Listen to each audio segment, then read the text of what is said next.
नमस्कार, आप देख रहे हो सुदर्शन यूपी और आपके साथ मैं अनु चौधरी। बुलेटिन की शुरुआत करते हैं राज्य की बड़ी खबरों के साथ। यूपी के हमीरपुर जिले में उस समय हड़कंप मच गया जब भूसे की रखवाली कर रहे किसान की अज्ञात लोगों ने हत्या कर दी। हत्या से पूरे इलाके में सनसनी फैल गई। हमलावर तेज हथियारों से घटना को अंजाम देकर फरार हो गए। हमलावरों ने लाश को नाले में छिपाने की कोशिश भी की, लेकिन पुलिस के आला अधिकारियों ने मौके पर पहुंचकर जांच शुरू कर दी और जल्द ही घटना का खुलासा करने का दावा भी किया। इनका नाम रमैया प्रजापति है और इनकी उम्र करीब 38 वर्ष के आसपास है और ये बहुत अर्ली मॉर्निंग अपने खेत पर आए थे। भूसा भरा जा रहा था उसकी देखभाल करने के लिए, तो इनका शरीर पे चोटें लगी हुई और इनका पड़ोस में एक नाला बह रहा है, कड़ोरन नाला, उसमें इनका शरीर मिला है। शरीर जैसे ही पुलिस को सूचना मिली, पहले तो इन्होंने 112 पर सूचना दी गई, फिर पुलिस को सूचना मिली।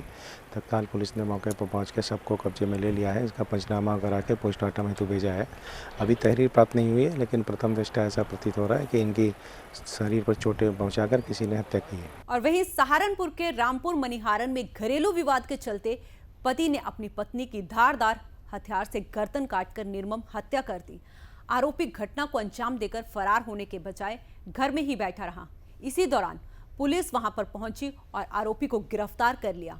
हत्या से पहले प्रदीप के पिता प्रमोद ने पति पत्नी के बीच हो रहे झगड़े को शांत कराने के लिए अपने बेटे को कई बार समझाया। आपको बता दें, प्रदीप ने अपने पिता को धक्का देते हुए अपनी पत्नी की बलकटी से गर्दन काटकर हत्या कर दी। मृतक बिट्टो की शादी करीब 12 साल पहले प्रदीप से हुई थी और उनका 11 साल का एक लड़का भी है। घटना से परिजनों में कोहराम मच गया है। थाना रामपुर के इस्लाम नगर गांव में एक व्यक्ति ने अपने खुद की पत्नी की हत्या कर दी। गले में धारदार हथियार के चोटें आई है उसको। सूचना मिलते ही तत्काल बॉडी को पंचायतनामा करके पोस्टमार्टम के लिए भेजा गया। जो आरोपी उसका पति था संदीप सैनी, उसको तत्काल गिरफ्तार कर लिया गया था।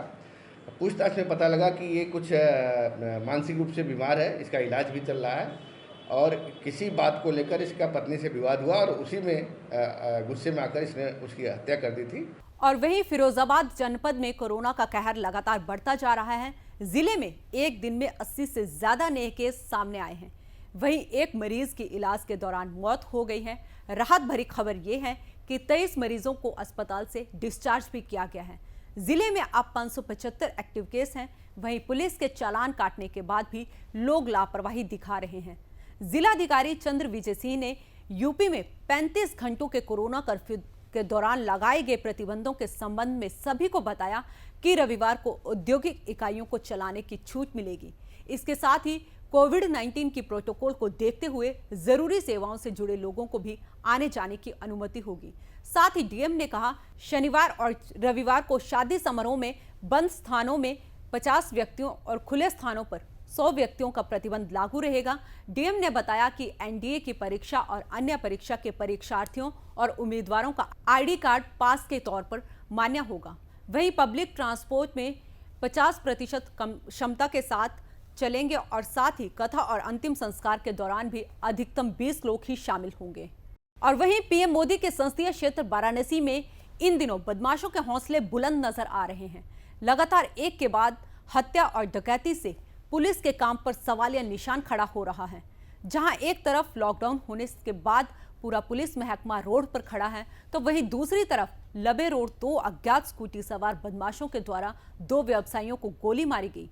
आपको बता दें, भेलूपुर थाना क्षेत्र के महमूरगंज के एक दवा व्यापारी पंकज राय के पास 2 अज्ञात लड़कों ने दवा मांगी, लेकिन दुकानदार ने कहा, मैं दवा नहीं दूंगा, मैं दुकान बंद करने जा रहा हूं, कल आना। इस पर वह लड़के नाराज हो गए और दुकानदार के पेट में गोली मार दी। वहां मौजूद लोगों ने दुकानदार को अस्पताल में भर्ती कराया। डॉक्टरों के हिसाब से अभी उनकी हालत स्थिर है।